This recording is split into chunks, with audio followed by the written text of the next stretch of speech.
Hello friends, welcome to Vivek medical education. आज हम discuss करेंगे जेनेटिक की फर्स्ट यूनिट में जो बची हुई हेडिंग्स हैं। क्रोमोसोम्स से डिटरमिनेशन, क्रोमोसोमल एब्रिएशन, एब्रिएशन मतलब abnormality, pattern of inheritance, Mendelian theory जो मेंडेल के लॉ थे ना तीन, वो sex linked inheritance, mechanism of inheritance, errors in transmission and mutation. तो ये सब आज डिस्कस करेंगे। तो पहले हेडिंग है क्रोमोसोम सेक्स डिटरमिनेशन। इसमें कुछ नहीं, जो क्रोमोसोम्स के बेस पे सेक्स डिटरमिनेशन होता है। तो अगर पूछा जाए कि मेल के या फिर फीमेल के किस क्रोमोसोम से सेक्स डिटरमिनेशन होता है, तो वो जो मेल होता है उसके सेक्स पे सेक्स डिटरमिनेशन होता है, क्योंकि जो क्रोमोसोम्स होते हैं वो फीमेल में होते हैं एक्स एक्स सेम होते हैं, और मेल में होते हैं एक्स वाई। तो ये फीमेल के हैं और ये मेल के हैं। तो ये फीमेल में चाहे क्रॉस इससे हो या इससे हो, फीमेल का तो एक्स ही जाएगा। तो फीमेल की तरफ से कोई भी जो सेक्स डिटरमिनेशन होता है वो फीमेल से नहीं, मेल से होता है।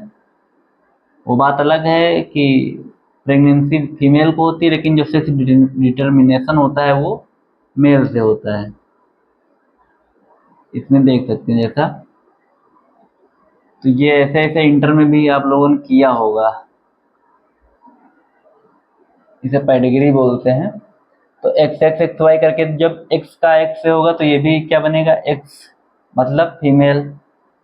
फिर इस एक्स का इस वाई से होगा मतलब एक्स वाई मीन्स मेल, ये फीमेल। फिर इस एक्स का इस एक्स से होगा तो फिर एक्स एक्स। फिर इस एक्स का ये वाई से होगा तो एक्स वाई। तो ये पेडिग्री में दो मेल और दो फीमेल आएंगे, जैसा कि ये female x x means female और एक्स वाई मीन्स मेल। तो जो सेक्स डिटरमिनेशन इस पे वाई पे हो रहा है, वाई है तो मेल, अगर एक्स एक्स है तो फीमेल। तो ये मेल के उस पे हो रहा है तो इसके लिए मेल ही रिस्पॉन्सिबल होता है। अगर किसी को गर्ल या बॉय मतलब लड़का या लड़की हो रही है तो उसका जो सार जाएगा मतलब वो किसके डिपेंड करेगा, तो वो मेल पे डिपेंड करता है, मतलब फादर पे डिपेंड करेगा। अगला है क्रोमोसोमल एब्रिएशन। क्रोमोसोमल एब्रिएशन का मतलब बस इतना है कि क्रोमोसोम्स, अगर किसी को और नोट्स चाहिए तो इसी वीडियो के थोड़ा आगे जाके देख लेना, नोट्स हैं वहां पे।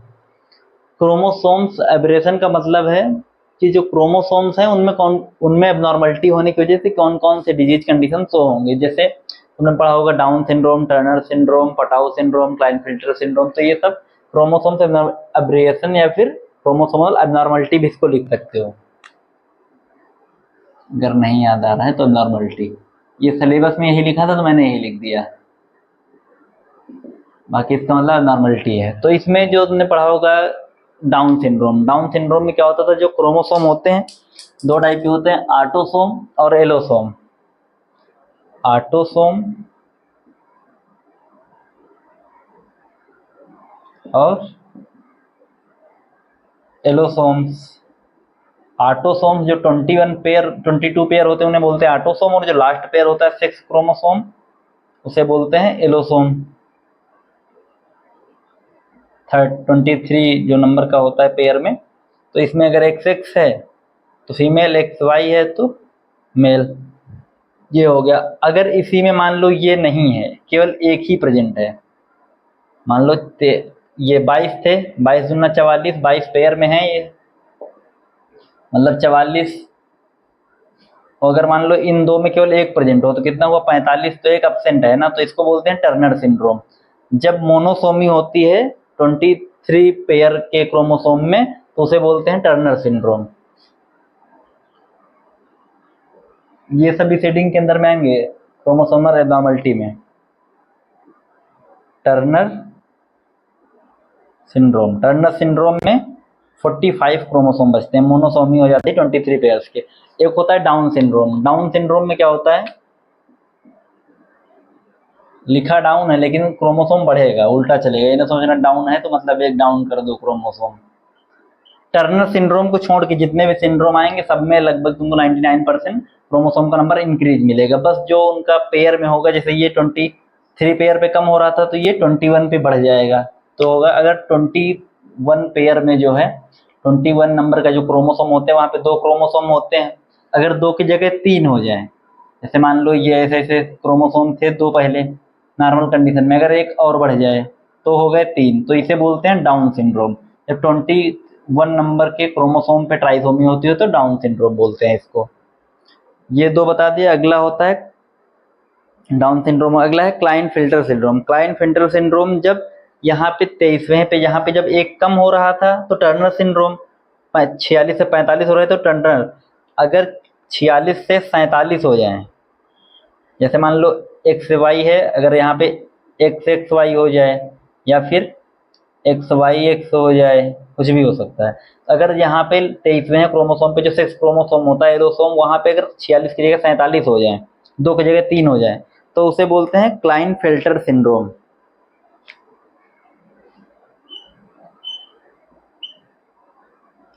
क्लाइनफिल्टर सिंड्रोम। समझ आ रहा हो तो लाइक शेयर सब्सक्राइब कर लें। अगला है pattern of inheritance. Pattern of inheritance का मतलब ये है जो इनहेरिटेंस पे कौन कौन से पैटर्न के बेस पे जो डिजीज ट्रांसमिट होती हैं, वो सब आएगा पैटर्न ऑफ इनहेरिटेंस में।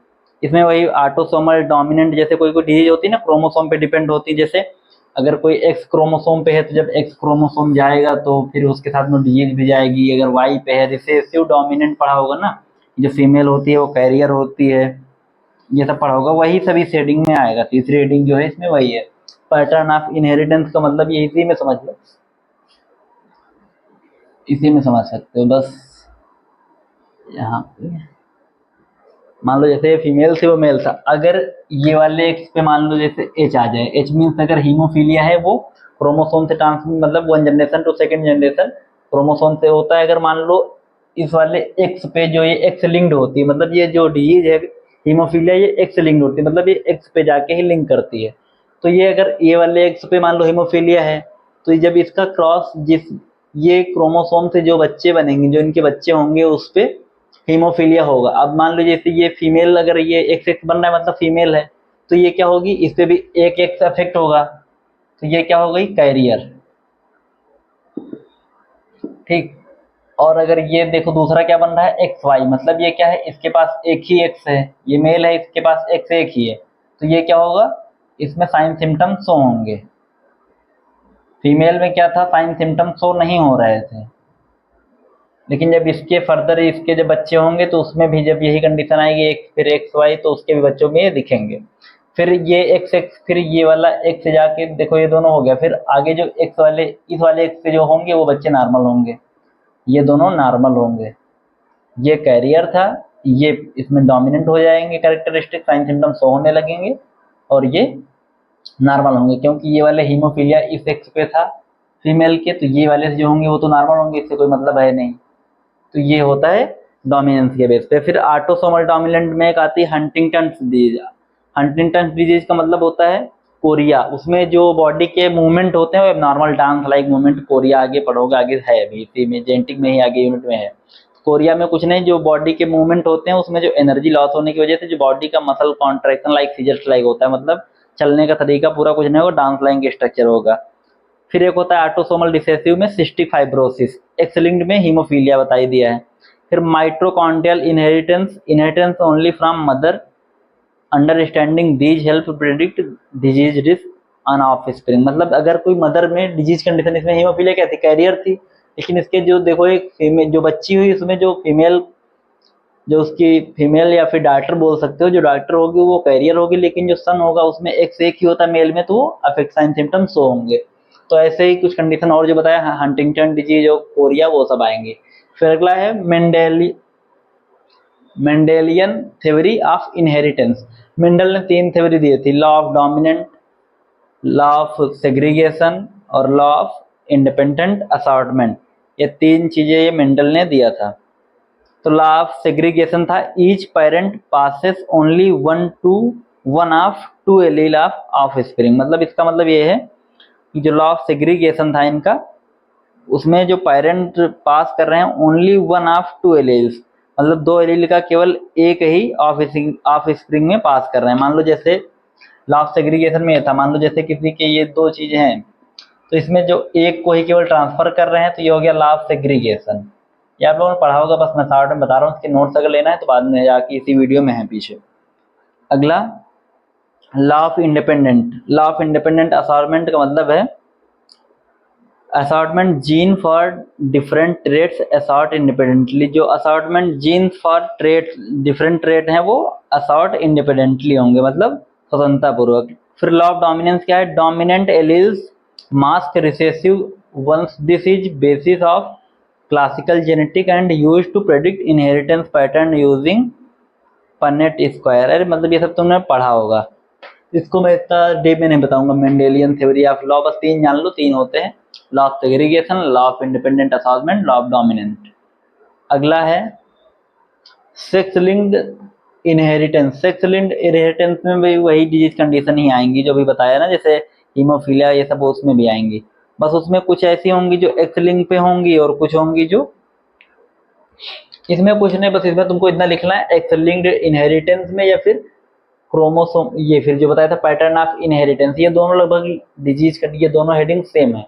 अगर तुमको लग रहा है इतना शार्ट में बता रहा हूँ क्योंकि दो जो सिलेबस में जेनेटिक के बीएससी नर्सिंग सेकेंड ईयर या फिर फोर्थ सेमेस्टर के जो सिलेबस में है जेनेटिक, वो यही पहली यूनिट केवल 2 घंटे की है, तो अगर उतना डीप में बताऊंगा तो 2 घंटे में 10 घंटे में खत्म होगी, इसलिए मैं ऊपर ऊपर बता रहा हूँ, बाकी अंदर का तो लिख ही लोगे।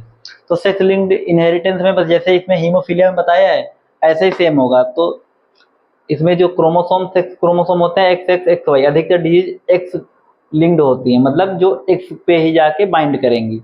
तो एक्स लिंक्ड में वही हीमोफीलिया, कलर ब्लाइंडनेस और जितनी कुछ डिजीज पड़े होगा, हंटिंगटन डिजीज, वो सब हो गए, ये आएंगी। फिर अगला है mechanism of inheritance. Mechanism of inheritance देखते हैं, इतना याद रखना है, फीमेल में भी कैरियर विदाउट सिम्टम्स, मतलब जैसे इसमें बताया ना सेक्स लिंक, इसमें सेक्स लिंक्ड इनहेरिटेंस में जो फीमेल होगी वो कैरियर वर्क करेगी, वो बच्चे में साइन सिम्टम्स शो होंगे। और सब में हर हेडिंग के बाद में नर्सेस रोल लिख देना।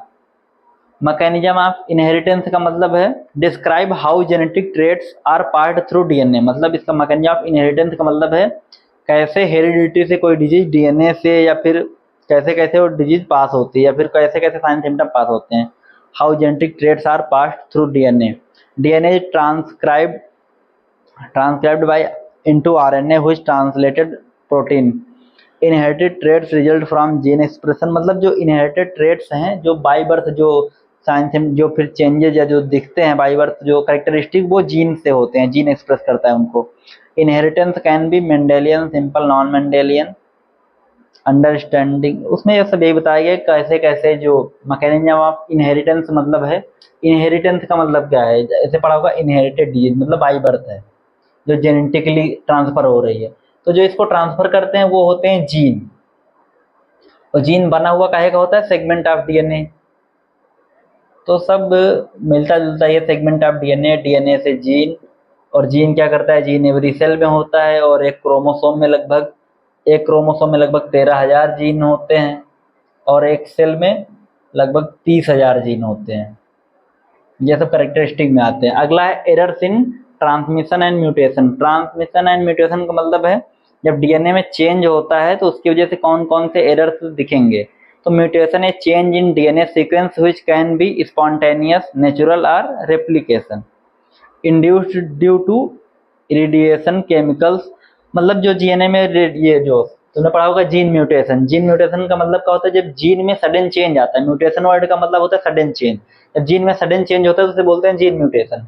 मान लो जैसे कोई प्रेग्नेंट वुमेन है तो उसको क्या बोलते हैं, सिटी स्कैन, एमआरआई और एक्सरे सब अवॉइड करना चाहिए, ज़्यादा नहीं करवाना चाहिए, क्योंकि उसकी वजह से जीन म्यूटेशन होगा। जीन म्यूटेशन का मतलब है जीन है, मान लो जैसे जीन का ये स्ट्रक्चर था, अब ये जाके चेंज हो गया तो वो बॉडी में कैरेक्टरिस्टिक भी सेम कर देगा, अलग कर देगा, चेंज कर देगा, तो वही होगा जीन म्यूटेशन। तो इसमें वही बताना है एक्सरे, सिटी स्कैन, इन सबसे कैसे दूर रहो। कुछ केमिकल्स की वजह से भी जीन म्यूटेशन हो सकता है, मान लो जैसे अल्कोहलिज्म बहुत ज़्यादा है या फिर और कुछ फिनॉल वगैरह का, तो उनसे हो सकता है। Result from premature stop codon, मतलब अगर प्रीमेच्योर बर्थ हुआ है उसकी वजह से भी हो सकता है। और अगर मिसेंस मतलब अगर चेंज इन अमाइनो एसिड में चेंज हुआ, अमाइनो एसिड मतलब क्या होता है, smallest unit of protein, protein जिससे मिलके बनता है वो होता है अमाइनो एसिड, अमाइनो एसिड के मिलने से ही प्रोटीन बनता है। अमाइनो एसिड मेनली 2 प्रकार के होते हैं, एसेंशियल, नॉन एसेंशियल, कहीं कहीं 3 लिखा होगा, एसेंशियल, सेमी एसेंशियल और नॉन एसेंशियल। एसेंशियल मीन्स जो जरूरी है उनको बाहर आउट ऑफ बॉडी से मतलब लेना पड़ेगा, नॉन एसेंशियल मतलब वो उनकी जरूरत नहीं है, वो बॉडी में खुद से बन जाते हैं। ऐसे 20 अमीनो एसिड होते हैं total. Mutation can be lead to genetic disease, cancer or harmless, मतलब जो कैंसर है, जेनेटिक डिजीज जितने भी है cancer harmless. Nurses must understand mutation for early detection and prevention of support in genetic disorder. जब भी ये म्यूटेशन वाली डिजीज कंडीशन को प्रिवेंट करना होता है या फिर इनको ट्रीट करना होता है, तो इसमें prenatal diagnosis and treatment. Prenatal diagnosis and treatment, prenatal मतलब बिफोर बर्थ, अभी बर्थ नहीं हुआ है बच्चे का, उसके पहले से ही डायग्नोसिस करना। डायग्नोसिस उसमें कहाँ कहाँ से करते हैं? अम्नियोसेंटेसिस, जो अम्नियोटिक फ्लूइड होता है उसको निकाल के अम्नियोसेंटेसिस करेंगे। कोरियोनिक विलाई सैंपलिंग होती है, अल्ट्रासाउंड, इन सब से बच्चे को पहले ही प्रीनेटल बर्थ होने के पहले ही डायग्नोस कर लेते हैं बच्चे में कौन कौन से एबनॉर्मलिटी होती है। तो उसकी वजह से अबॉर्शन भी अगर ज्यादा वैसी कुछ एबनॉर्मलिटी है, मान लो जैसे न्यूरल ट्यूब डिफेक्ट हो गया, एनटीडी हो गया, कुछ वैसी अगर डिजीज है बच्चे में जो ट्रीट नहीं हो सकती, या फिर बच्चे की डेथ हो गई है, बच्चे की डेथ अगर हो गई है मदर के यूट्रस में ही, तो फिर उसको उस कंडीशन में एबॉर्शन के थ्रू निकाला जा सकता है। ये सब इसमें प्रीनेटल डायग्नोसिस और ये सब हेल्प करेंगे। एक रीडिंग इसमें बची है ब्लड ग्रुप वाले, ब्लड ग्रुप हम लोग अगले वीडियो में देखेंगे। Thank you for watching, like share and subscribe this channel.